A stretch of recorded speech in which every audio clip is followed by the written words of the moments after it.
আজ সকালে বিশ্ববাজার একটি বড় ধাক্কা খেয়ে ঘুম ভেঙেছে। হোয়াইট হাউসের গভীর রাতের এক ঘোষণার পর ইউরোপ এবং এশিয়ার প্রধান সূচকগুলোতে ধস নেমেছে।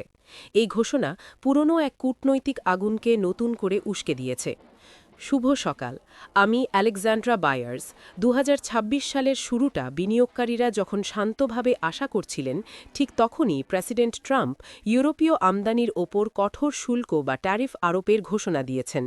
কারণ গ্রিনল্যান্ড নিয়ে আবারও মাথাচাড়া দিয়ে ওঠা বিরোধ। সূত্রমতে আর্কটিক অঞ্চলে আমেরিকার সম্পদের অধিকার এবং কৌশলগত প্রবেশাধিকার নিয়ে ইউরোপের তথাকথিত বাধা দেওয়ায় প্রেসিডেন্ট হতাশ।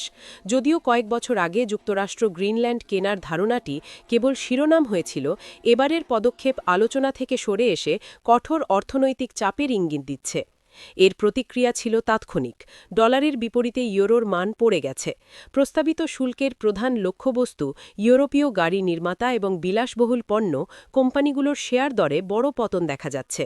বিনিয়োগকারীদের আশঙ্কা, এটি একটি বড় ধরনের আটলান্টিক বাণিজ্য যুদ্ধে রূপ নেবে, যা ন্যাটোর সম্পর্ককেও ক্ষতিগ্রস্ত করবে।